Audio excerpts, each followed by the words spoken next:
Être étudiant, ce n'est pas toujours facile, surtout quand les difficultés financières se mêlent aux difficultés scolaires et sociales.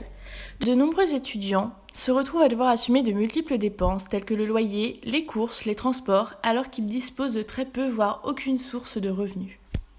Pour les aider à subvenir à leurs besoins, il existe de nombreuses aides et dispositifs mis en place par l'État, les collectivités ou certaines associations.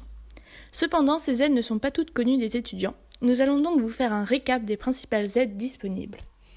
Tout d'abord, vous pouvez bénéficier de la bourse sur critères sociaux, qui est versée en fonction des ressources des parents. Le montant de cette bourse varie entre 1 000 et 5 600 € par an. Si vous êtes boursier, vous bénéficiez aussi du repas aux rues à prix réduit, 1 € contre 3,30 € pour les élèves non boursiers. Vous êtes également prioritaire dans l'attribution des logements sociaux du Crous. Les logements sont moins élevés que ceux du prix du marché et permettent aux étudiants précaires de se loger à proximité de leur lieu d'études. Certains logements sont également éligibles aux APL, ce sont les aides au logement, une somme qui vous est versée par la CAF pour vous aider à payer votre loyer. Si vous ne pouvez pas payer votre garantie pour votre appartement, ou que vous ne disposez pas de garant, vous pouvez faire appel à l'OCAPAS qui peut vous aider à payer et également se porter caution en garantie. Dans le cas d'une situation de très grande précarité, une aide financière d'urgence existe. Celle-ci est ponctuelle et correspond à 1 600 €. Vous pouvez toucher en tout dans l'année 3 374 €.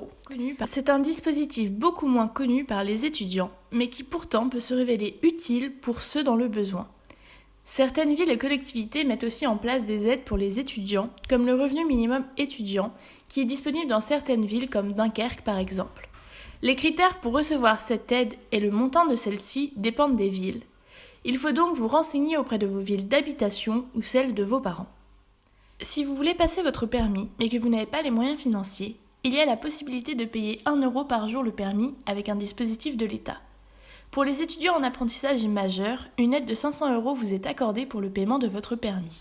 L'accès à la culture, souvent coûteux, peut être facilité par certaines aides. L'État a par exemple décidé de mettre en place un pass culture pour les jeunes à utiliser l'année de leurs 18 ans et qui s'élève à 500 €. Il vous permet de vous abonner à certains magazines, sites de streaming, d'acheter des livres ou d'aller à des spectacles ou festivals.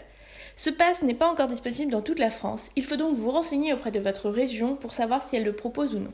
Vous pouvez retrouver l'ensemble de ces aides ainsi que de nombreuses autres sur le site fibi.co. Vous pouvez aussi vous renseigner auprès de votre Crous, des syndicats étudiants ou encore d'associations luttant contre la précarité.